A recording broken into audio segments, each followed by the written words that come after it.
realized as we were singing that song that I did it again. That was just really on the nose, that you will lead us through this storm and our, peace in the troubled sea. Some of you have sea in your yard. Sorry about that. Hope that didn't bring up any raw feelings during this crazy rainy season. If it did, however, this next song sings of God's grace, and his grace is sufficient for you, even in all of these many, many inches of rain.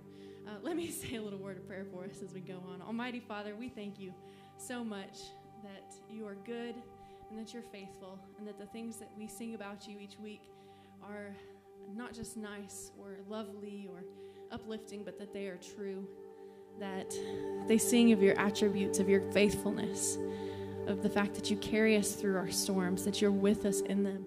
And Father, that your grace is sufficient for us every day, that we can come to you and experience brand new mercy, a brand new portion of grace. We thank you so much for that in the name of Jesus. Amen.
Seems like all I could see was a struggle,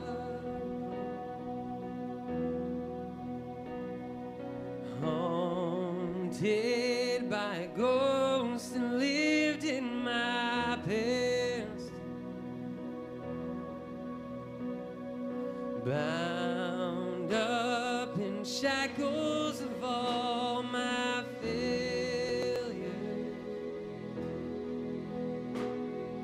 wondering how long is this gonna last. And you look at this prisoner and say to me, son, stop fighting a fight, it's already been won. I am redeemed, you set me free.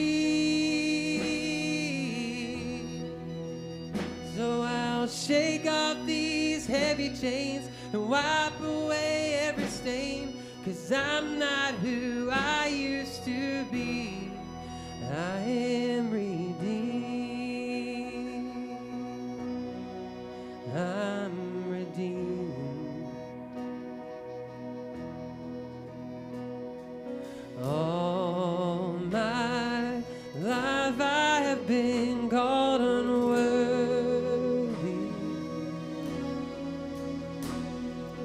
named by the voice of my shame and regret. But when I hear you whisper, child, lift up your head, I remember, oh God, you're not done with me yet. I am redeemed, you set me free. So I'll shake off these heavy chains and wipe away every stain. Now I'm not who I used to be, because I don't have to be the old man inside of me, 'cause his day is long dead and gone. Because I've got a new name, a new life, I'm not the same, and a hope that will carry me on. I am redeemed, you set me free. So I'll shake off these heavy chains and wipe away every stain, 'cause I'm not who I used to be. I am redeemed, you set me free. So I'll shake off these heavy chains and wipe away every stain, 'cause I'm not who I used to be. Oh God, I'm not who I used to be. Jesus, I'm not who I used to be. I am redeemed.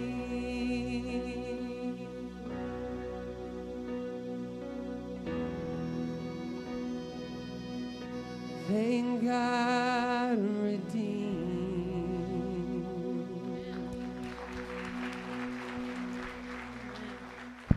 You may be seated.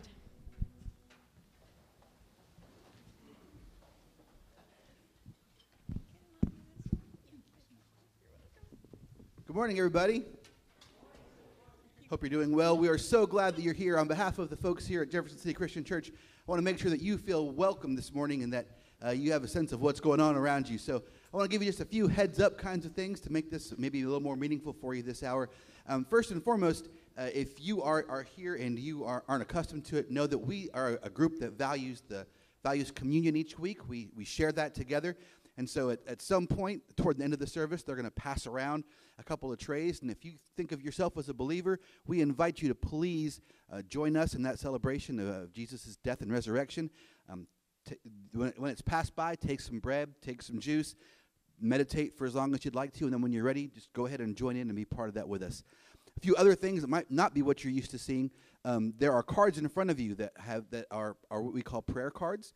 If there's someone that you'd like to lift up or someone that you'd like to let know that you're thinking about them, go ahead, just fill one of those out, put it in a plate when the contributions pass by, or put it in a tithe box in the back afterwards, and we'll actually mail that on to the person that you filled it out for. If it's not someone that goes to church here, you might want to make sure you include an address so it can actually get there. But we'll take care of all that for you, and we'll do as many of those as you'd like to, and we're happy to pass those on for you. And we would like to also point your attention to these brochures in the pews in front of you, the New Here brochures. They answer all kinds of questions about what you might experience this morning or what kinds of things we offer and ways that you can get involved. In your bulletin this morning, if you got one, there are also connection cards. We'd love for you to fill one out, and you can ask for any follow-ups that you might have interest in, or just let us know that you were here. We'd love for all that to be part of what we do. So we are so glad you're here this morning, and you are in luck. It is Sticker Sunday. So when you walked in this morning, you were given a couple of stickers. And so what we're going to do now, just for a few minutes, if you want to look around and find someone you know, maybe find someone that you don't know, and give them a sticker and give them a nice compliment like, hey, Rebecca, nice hat, I like it. Something like that might be very kind, and or maybe just a high five, whatever you're comfortable with. If you're an introvert, don't worry, this won't last very long, and you can go back to sitting down and not interacting with anybody. Either way, it'll be a great experience. So we'll do that now while music is playing, so please feel free to interact with each other. Thank you so much, and welcome.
All right.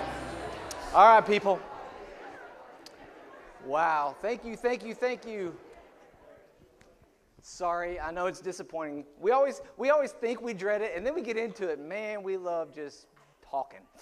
I love that moment. I love the feeling and the atmosphere in the room when we do Sticker Sunday. I love hearing everybody just greet each other, compliment each other, and I hope you feel better afterwards. I know I do. Welcome to Jefferson City Christian Church. Again, I want to welcome you as well. If you've been here for the last couple of weeks or the last month, we just finished a series called Love Where You Live.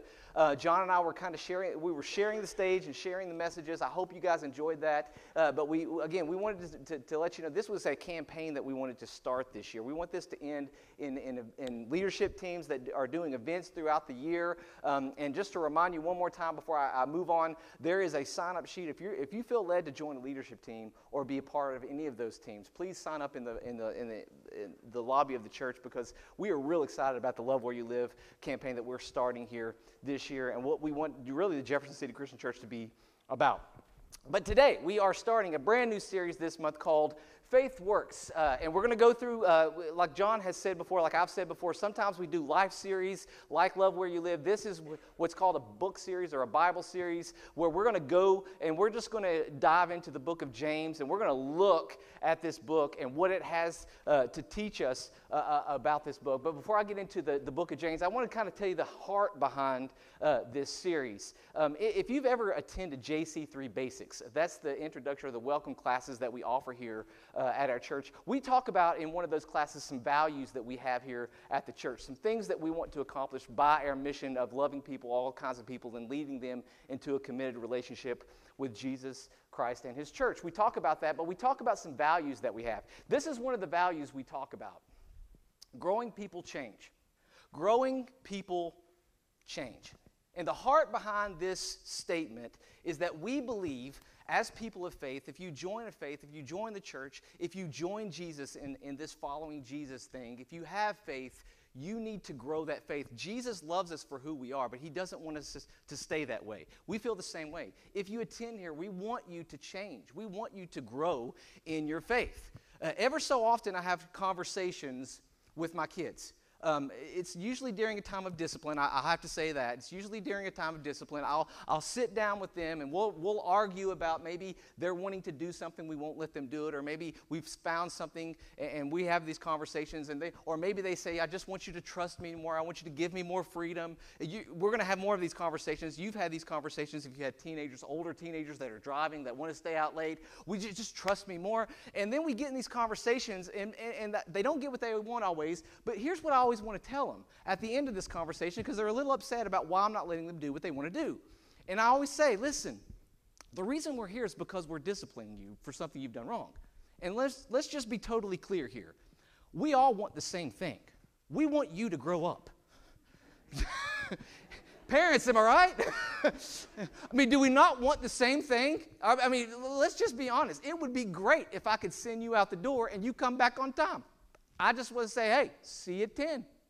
That's all I want to say. If I didn't have to say anything else, that would be awesome. If I could tell my daughters and my sons, say, go clean your room. I don't want to see them again. I just want to walk back and see a clean room. But when I walk back and I don't see a clean room, I have to get on to them and say, hey, listen, this is a trust issue. We've got to talk about this. But here's the deal. I don't want to do that. That's not my desire. So I don't want to have this argument. I want you to grow up. I want you to get better. I want you to do better. So that's what we're shooting for. And I heard a pastor say everyone's growing older, but not everyone's growing up. Am I right? I mean, shoot, just look at March. Basketball is about to begin, and if you want to see grown people act like children, turn on the TV this month, okay? Just turn it on. And listen, when you're young, it's cute when you do immature things, right? It's cute. We laugh at those things. Then we get frustrated as they get older. But let's be honest, for an adult who hasn't grown up, it can sometimes be downright disastrous, can it not? It can be dangerous. As a church, we desire more than anything else that you grow in your faith. This is what James is all about. And I want to say this up front. And if you're watching on YouTube, listen to me. This is not a series about working for your salvation. This is not a series about working for your salvation, okay? We have sung it this morning. Jesus did the work for us. Did he not? Amen? We don't have to do that. It's called grace. And his grace is enough, okay? Jesus saves us, period, okay? But faith is the expression of that salvation. And we have said it many, many times from this stage. Jesus saved you for something better. Not, as John so did well at the very beginning of our series, not just this happy hops to heaven when you die. He wants so much more for you in this life. He wants you to experience salvation, this life, to the full, to the better. He wants your faith to make things better. He wants your faith to produce good works and make your life better here in this world. And let's just be honest. No relationship. Imagine if I just served Jesus and I worked for Jesus simply to stay out of hell. Would that be any kind of relationship at all? Let me say it another way. If my marriage to my wife, Michelle, was all about a fearful commitment, is that any kind of relationship to live? Like, I'm just afraid, and I serve her, and I do things for her because I'm afraid that I'm going to one day, watch out. If I do something wrong, she's going to leave me. If I do something wrong, she's going to let me go. I mean, is that the kind of marriage that I want to pass on to somebody? Somebody asked me about marriage. What kind of marriage do you have? Well, I don't know, but if I do something wrong, she's out. We don't want a relationship like that with God. That's not what he wants. But on the flip side of that, isn't it also true that my marriage won't grow unless I work on it? In the same fashion, we won't grow in our faith unless we are willing to work on our faith. Is your faith just simply won't, and a lot for us, we want our faith to work for us, right? But what I'm here to tell you is your faith won't work for you if you're not willing to work on your faith. your marriage won't work for you if you're not willing to work on your marriage. Your friendships won't work for you if you're unwilling to work on your friendships. And James is here to teach us to grow our faith. So if you're a believer, I want to encourage you to listen to the next month, because my desire more than anything else is that this enhances and grows your faith to a mature faith. That's my desire through this series, through the book of James. And if you are someone who is doubting, who's questioning Jesus, I welcome you here. Thank you for being here. Thank you for giving church a chance. My hope is maybe you'll hear something for the first time. Maybe you walked away from the faith too soon. Maybe you walked away for the wrong reasons. I hope you hear something in this series that will encourage you to give church a second chance, because maybe you heard the wrong things about faith. I want to encourage you to listen. So let's start the book of James. James chapter 1, verse 1. If you have your Bible apps, get them out. If you have your notes, get them out. And I'm just going to read the first verse. James, a servant of God and the Lord Jesus Christ, to the 12 tribes scattered among the nations. Now, let me just talk about this opening verse and about kind of setting up the book and the history of James. There's three things that you need to know about James. A, James was written between 45 and 50 AD, after Christ. Not very long after Christ. If you go back in your Bibles and read the book of Acts, a lot of things that are being written here by James are happening in the book of Acts. The Christians in Acts are being scattered. If you remember when they formed, they were being scattered among the nations. And so a lot of things that are happening in Acts, this is when this book is being written really close after Jesus, his ascension. Okay? Now, even more amazing, this was written, if you go to that next slide, is it working? Yeah. It was written by the half-brother of Jesus. This book was written by the half-brother of Jesus, who, during Jesus' time on earth, did not believe Jesus to be the Messiah. But after Jesus died and was resurrected, after that, about 15 years later, wrote a book and became a leader in the church. He was like a leader in the church, sold out to his half-brother being the Messiah. Now, if you want evidence, if this stuff is real, if Jesus is real, if the Bible's real, if everything's around, let me just tell you, James wrote this book, who is the half-brother of Jesus. Let me ask you, what would your siblings have to do to convince you they were God? I love my brother. I preach with my brother. Okay, I do. I respect him as a man of God. But if he walked in one day and said, I had a revelation. I think I'm God.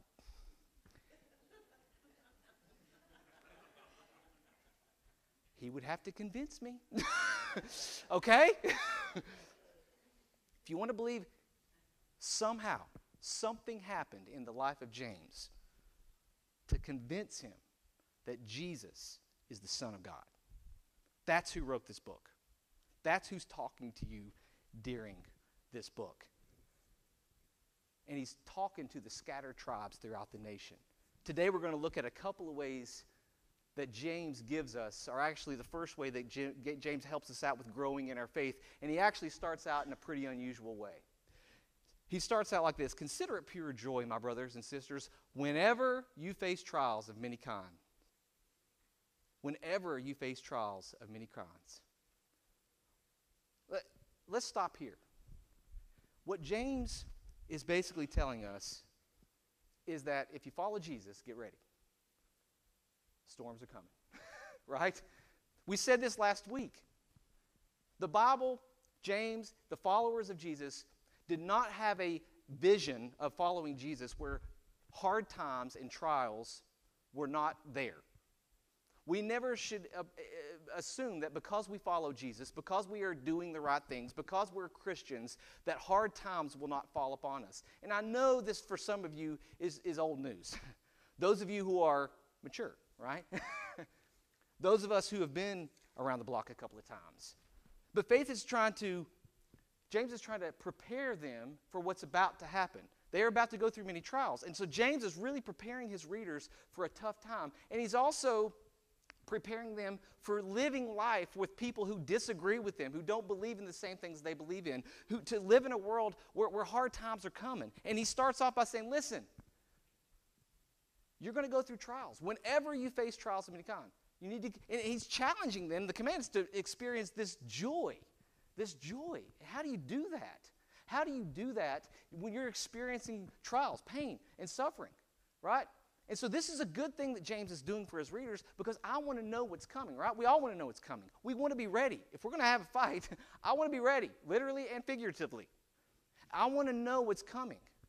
And so James takes us through a couple of ways when we go through our trials to help us grow our faith during our trials. And this is the first thing he says. You know that testing of your faith produces perseverance. Let perseverance finish its work so that you may be mature and complete, not lacking in anything. So the first thing James teaches us about our trials is this. We have to see our trials. We have to see our trials as a pathway to maturity. We have to see our trials as a pathway to maturity. Now, I know a lot of us may not like this idea, the idea that we have to go through rough times and hard times to get to a mature state of mind or to a mature faith. But let's take this out of the Christian world for a second, out of the Bible world, out of the Christian world, and let's put this on like our turf here on this earth. And I want you to take, let's just go to a day that we all celebrate a time of growth and maturity in a person's life. Let's go to graduation day. Maybe it's for some of you that's a while back. Maybe some of you it's coming. Maybe for some of you it's on its way. But let's just go to that time where we celebrate growth and maturity and going on to the next level, right? And as a student, I want you to think about the fact that you had to grow up. Let's just take high school graduation and the pain that it took to get there. Let's just take middle school itself. Anybody here ever liked middle school? I mean, let's just be honest. Middle school, and I feel for my middle school. I got 3 middle schoolers. I'm going to be having, next year, Nady's going into 6th grade. I'm going to have 2 middle schoolers and a high schooler next year.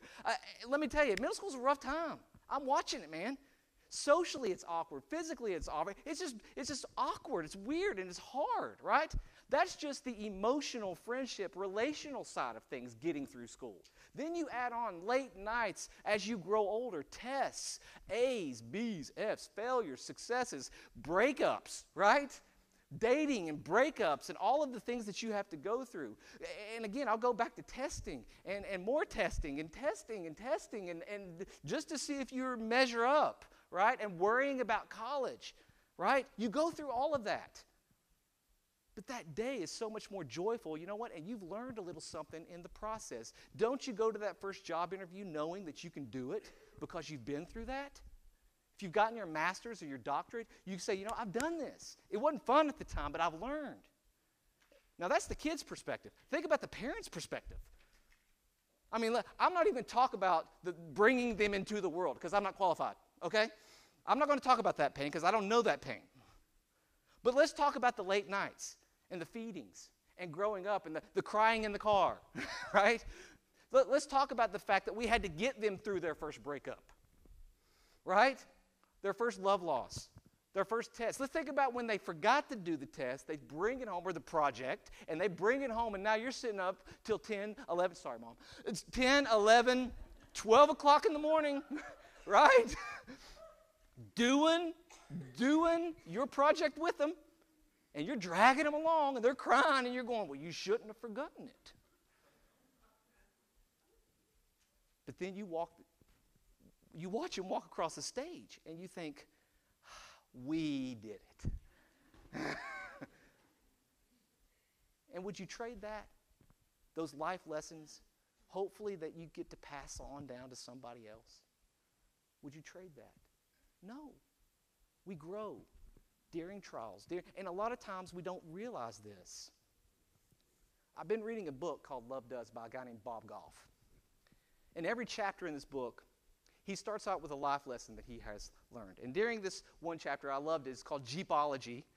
He started out like this. I used to think the best teachers wore tweed jackets and smoked pipes. But now I know they flip and they leak. And he was talking about this fiery red Jeep that he bought.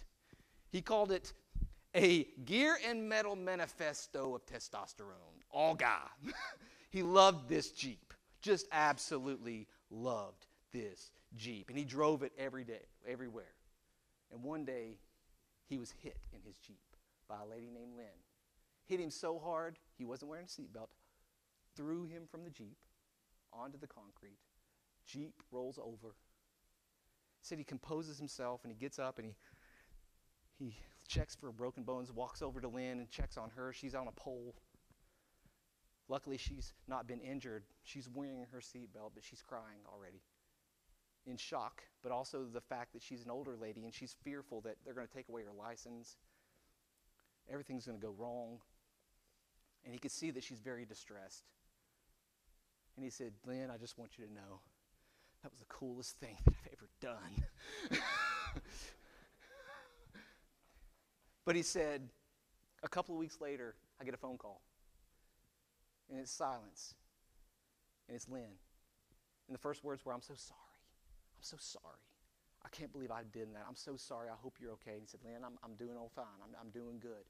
Thanks for calling and checking up on me. Hangs up the phone. 1 week later, gets another phone call, and it's Lynn. Says, I'm so sorry. I'm so sorry. I'm so sorry. I'm so sorry. Lynn, I'm fine. He said, as the weeks come by, it's more and more calls and more calls. And he said, I love Lynn, but I had to get her to stop calling me. Because she kept apologizing, and I kept telling her it's okay. So I sent her flowers, and I said, Lynn, on a little note on the flowers, said, Lynn, it was really nice running into you. And in big capital letters, he said, please stop calling me. But he said, I learned something about God. Sometimes I'm a little bit like Lynn. And God's forgiven me. But I can't forgive myself. And I just keep praying, God, please forgive me. God, please forgive me. God, please forgive me. And I just don't understand that he's already forgiven me, but I can't forgive myself. He said, I never would have learned that unless I was hit by Lynn. I want to read you a paragraph from the book. Don't suppose everybody gets hit by Jesus. But those of us who have talk about it differently, him differently. We start steering funny. We start leaking Jesus where we stand. And it's because we've gotten thrown from our lives in a terrific collision. I love that line. How many people would see a Jeep crash as a terrific collision? Hit by Jesus. Not many people, unless they're growing in their faith, unless they see it differently. And that's what James is challenging us to do. We got to see tragedy as an opportunity to grow, to get better.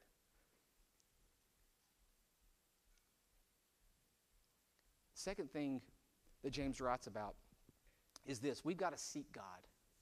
We've got to seek God in his wisdom during tragedy. That's something we have to learn during tragedy. He goes on in James chapter 1, verses 5 and 6. It says, if any of us lacks wisdom, you should ask God, who gives us generously to all without finding fault, and it will be given to you. But when you ask, you must believe and not doubt, because the one who doubts is like the wave of the sea, blown and tossed by the wind. You know, the reality is this, and I wanted to put this up here for you guys, and maybe you're like me, and maybe you've experienced this, is that maybe this next slide says sometimes the only time we go to God is because we have doubt, right? Sometimes tragedy is the only thing that brings us to seek God. God knows this about us. Because when everything's going fine, we're pretty happy. When things are going well, in fact, we even may say, well, you know, I've done well for myself. I've done well, making good money. I'm fine. Health's good. Must be doing my job, exercising. And we tend to kind of get self-consumed, don't we? But it isn't until tragedy sometimes, until we desperately need God, that we actually seek God. I've seen this in firsthand. I used to do camp a lot, and I used to take teenagers to camp. And there's really two times I've seen teenagers at camp seek God. First is the chapel time, when they are hearing the message of God and they are singing worship and they are just all in. I mean, they're crying, God, thank you so much. And this is a beautiful moment. I've seen kids come to Jesus and they are seeking God and they're seeking what he wants them in their lives, and they make decisions. That's number one. The second time usually that I saw this was on this thing called the pamper pole at camp. Now, this was up, so you remember this, don't you? The pamper pole. Melissa was at camp. She knows this. So the pamper pole was this pole up on the obstacle course. We would take them up to the obstacle course. And the pamper pole was basically a telephone pole, or maybe almost a telephone pole, and it had metal on the sides of this thing. And your job was you were to belay yourself into somebody else. You were belayed in, and then you had to climb up this pole, stand on the top of the pole, and jump. Well, people were fine on the ground. And then it became their turn. And tensions rose. And they would start up that pole. And the reason they called it the pamper pole is about halfway up, they started to cry. And there would be people on the ground going, go, go, go. And they would climb a little higher, and they would climb a little higher, and they would have to stand up there. And I swear to you, when they would stand on the pamper pole, God, help me. God, just let me live. If I jump off this pole, I will do anything you want me to do, but you just let me live. And they were desperately crying to God. Because why? Everything was cool on the ground. But when we get on top of that pamper pole, we need Jesus. And that's what tragedy does sometimes. And that's what James is trying to tell us. Is that when you go through tragedy, seek God. Seek God. You will seek God. And maybe that's the only time we do. But I'm in full understanding that that's not where some of us are. Because the rest of this verse says, but when you ask, you must believe and not doubt. Because the one who doubts is like a wave of the sea, blown and tossed by the wind. Isn't doubt just part of the process? And sometimes I think, and I thought, how do I want it? Because I'm about to end this. But I want to end with doubt. But I don't want to end in a way that really belittles you for doubt. Because I want you to understand something. Doubt may just be part of the process too. There's a story in the New Testament in the book of Mark where Jesus is in Jerusalem, and it's he's sent his disciples out to heal and to share the gospel. And they get to Jerusalem and they find this boy who's demon possessed, and they can't do it. They try and they try and they try. And I can only imagine when they were going around and the healings were working and the message was working, they were all high on Jesus. But now I can imagine when they get to this young boy who they can't heal and they can't do anything, this demon-possessed boy who's going into convulsions, who they can't do anything with. This is a moment of probably of crisis for them, which sparks an argument with the crowd and the religious leaders as well. I'm sure the religious leaders are using this as an aha moment. See, he's not God. If he were really God, this would work for you guys. And so he comes in on this moment of crisis of faith with his disciples and with the religious leaders and probably with the crowd that's following. And he walks up to this. He's so sad and talks about this generation, this faithless generation who doesn't believe. And he walks up and he says, where's the boy? Where's the boy? And the father of this boy brings to Jesus his son. Now this son who has been convulsing, this son who he's had to watch for a very long time suffer. And he begins to tell Jesus the story of his son and about his convulsing and about all of the pain that he's been watching his son go through all these years. He says even when he's up and he's walking, sometimes it'll take hold of him and throw him in a fire and burn him. Even when he's walking to the water, it'll throw him in the water to drown him. And the emotion is just getting to him, and he says, Jesus, what can you heal him? Can you do anything about this? And Jesus is like, can I do this? Yeah. I can do anything for those people who believe. And in a moment of honesty, this is what the man says to Jesus. He says with tears in his eyes, Lord, I have faith. I have faith. Help my faith to be stronger. In the other versions, Lord, I believe in you. I believe in you. I wouldn't be here if I didn't believe in you. I wouldn't be sitting here with my son if I didn't have some type of faith in you. But I need you to help me with my unbelief. I mean, you don't understand. I've been watching this for years. I've been crying out to you for years. The reason I'm here was to get some help, and I'm not getting any help. It's getting worse, and my son is suffering. I believe in you, but right now I'm seriously doubting you, and I just have to be honest with you about that. And I don't know if you've been there or not, where you've gone through trouble and you've gone through pain, and you're like, God, I believe in you. I have faith in you. I know that you can do what you say you can do. But right now, But right now, I'm going through something. I'm going through pain. I'm going through suffering. Or I'm watching somebody go through pain and suffering, and I'm really struggling with doubt right now. There's parts of me that just doesn't believe, doesn't have faith. I need you to help me with that. So what does Jesus do with that? Is it all or nothing? You know what he does? He meets him where he is, and he heals his son. He said, I can work with that. I can work with that. I can work with a little bit of doubt. I can work with, I have faith in you, but I need my faith to be stronger. I'm having doubts. I need you to help my unbelief, God. So I want to call the worship band to the stage. And I want to offer you a challenge right now. Maybe you've been in situations. Maybe you've been in situations where you understand, and you're going through a situation right now, and you just needed to hear, well, maybe I need to seek God.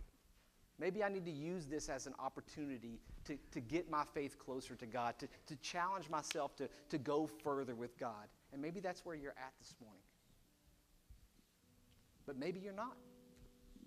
Maybe you're at a spot in your life right now where it's hard for you to grow because you doubt. And it's hard for you to seek God because you doubt. And it's hard for you to go further because you doubt.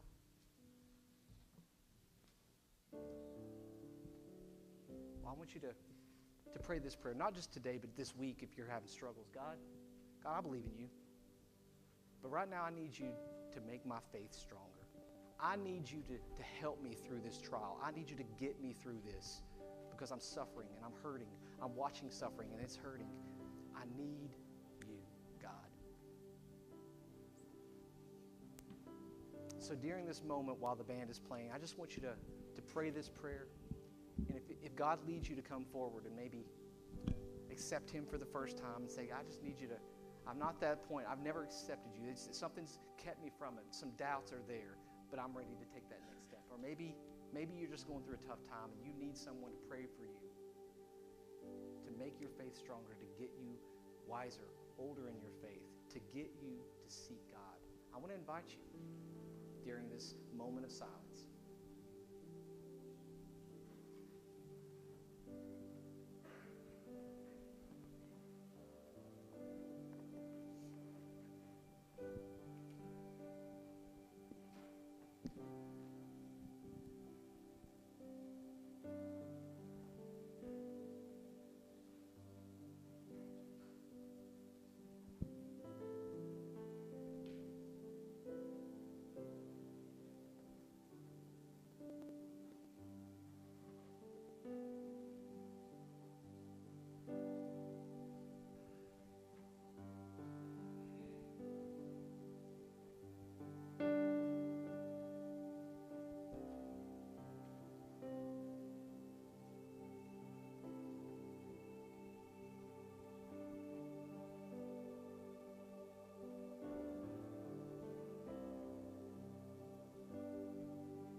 Stand with us during this last song that sing, if you need to come forward, Luke and John will both be down front, and you can pray to receive or seek or really just lift up anything before our great God.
What a great message today, that we've been able to be reminded of God's ability to use whatever we're going through.